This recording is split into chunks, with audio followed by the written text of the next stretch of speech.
परमेश्वर का वचन तो सजीव और क्रियाशील है, वह किसी दोधारी तलवार से भी अधिक पैना है। वह आत्मा और प्राण, संधियों और मज्जा तक में गहरा बे जाता है। वह मन की वृत्तियों और विचारों को परख लेता है। इब्रानियों अध्याय 4 पद 12। परमेश्वर को खुश करने वाले बने, लोगों को खुश करने वाले नहीं। बड़े भोज की दृष्टांत कथा। लूका अध्याय 14 पद 15 से 24। फिर उसके साथ भोजन कर रहे लोगों में से एक ने यह सुनकर यीशु से कहा, हर वह व्यक्ति धन्य है जो परमेश्वर के राज्य में भोजन करता है। तब यीशु ने उससे कहा, एक व्यक्ति किसी बड़े भोज की तैयारी कर रहा था। उसने बहुत से लोगों को न्योता दिया। फिर दावत के समय जिन्हें न्योता दिया गया था, दास को भेजकर यह कहलवाया, आओ क्योंकि अब भोजन तैयार है। वे सभी एक जैसे आनाकानी करने लगे।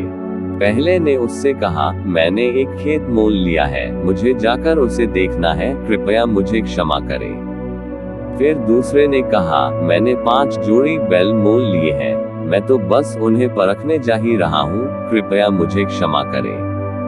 एक और भी बोला, मैंने पत्नी ब्याही है, इस कारण मैं नहीं आ सकता।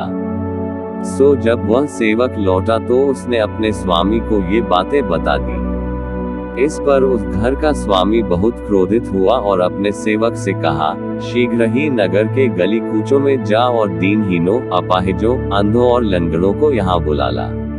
उस दास ने कहा, हे स्वामी, तुम्हारी आज्ञा पूरी कर दी गई है, किंतु अभी भी स्थान बचा है। फिर स्वामी ने सेवक से कहा, सड़कों पर और खेतों की मेड़ों तक जाओ और वहां से लोगों को आग्रह करके यहाँ बुला लाओ ताकि मेरा घर भर जाए।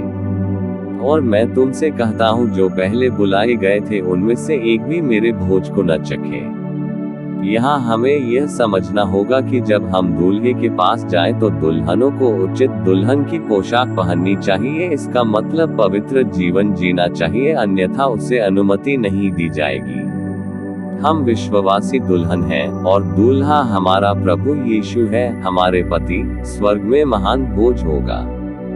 जो लोग यीशु के पास आने से इनकार करते हैं वे यहूदी हैं, उनके अपने लोग हैं, लेकिन अंतिम क्षण में वे यीशु को एक उद्धारकर्ता के रूप में स्वीकार करेंगे।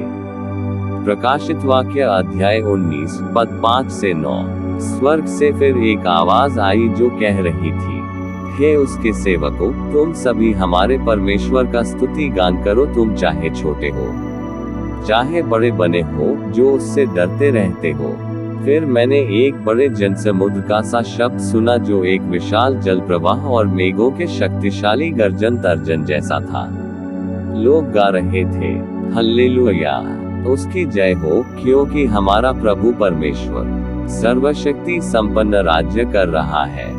सो आओ, खुश होकर आनंद मनाए, आओ उसको महिमा देवे, क्योंकि अब मेमने के ब्याह का समय आ गया, उसकी दुल्हन सजी धजी तैयार हो गई। उसको अनुमति मिली स्वच्छ धवल पहन ले, वह निर्मल मलमल। यह मलमल संत जनों के धर्म में कार्यों का प्रतीक है। फिर वह मुझसे कहने लगा, लिखो वे धन्य हैं जिन्हें इस विवाह भोज में बुलाया गया है। उसने फिर कहा, ये परमेश्वर के सत्य वचन है। यूहन्ना अध्याय 6 पद 40। यही मेरे परमपिता की इच्छा है कि हर वह व्यक्ति जो पुत्र को देखता है और उसमें विश्वास करता है, अनंत जीवन पाए, और अंतिम दिन मैं उसे जिला उठाऊंगा। सभी को चेतावनी, मिथ्या उपदेश और सच्चा धन। पहला तीमुथियुस अध्याय 6 पद 3 से 19। यदि कोई इनसे भिन्न बातें सिखाता है तथा हमारे प्रभु यीशु मसीह के उन सद्वचनों को नहीं मानता है तथा भक्ति से परिपूर्ण शिक्षा से सहमत नहीं है, तो वह अहंकार में फूला है तथा कुछ भी नहीं जानता है। वह तो कुतर्क करने और शब्दों को लेकर झगड़ने के रोग से घिरा है। इन बातों से तो ईर्ष्या, बैर, निंदा भाव तथा गाली गलौज एवं उन लोगों के बीच जिनकी बुद्धि बिगड़ गई है, निरंतर बने रहने वाले मतभेद पैदा होते हैं। वे सत्य से वंचित हैं। ऐसे लोगों का विचार है कि परमेश्वर की सेवा धन कमाने का ही एक साधन है। निश्चय ही परमेश्वर की सेवा भक्ति से ही व्यक्ति संपन्न बनता है, इसी से संतोष मिलता है। क्योंकि हम संसार में न तो कुछ लेकर आए थे और न ही यहाँ से कुछ लेकर जा पाएंगे। सो यदि हमारे पास रोटी और कपड़ा है तो हम उसी में संतुष्ट हैं।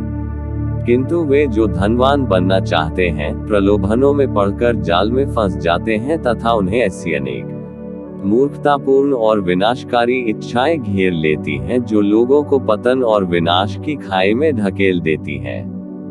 क्योंकि धन का प्रेम हर प्रकार की बुराई को जन्म देता है।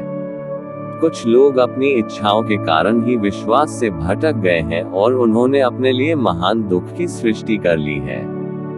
याद रखने वाली बातें। किंतु हे परमेश्वर के जन, तू इन बातों से दूर रह तथा धार्मिकता, भक्तिपूर्ण सेवा, विश्वास, प्रेम, धैर्य और सज्जनता में लगा रहे।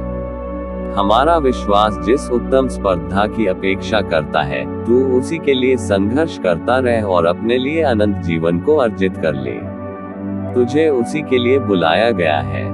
तूने बहुत से साक्षियों के सामने उसे बहुत अच्छी तरह स्वीकारा है।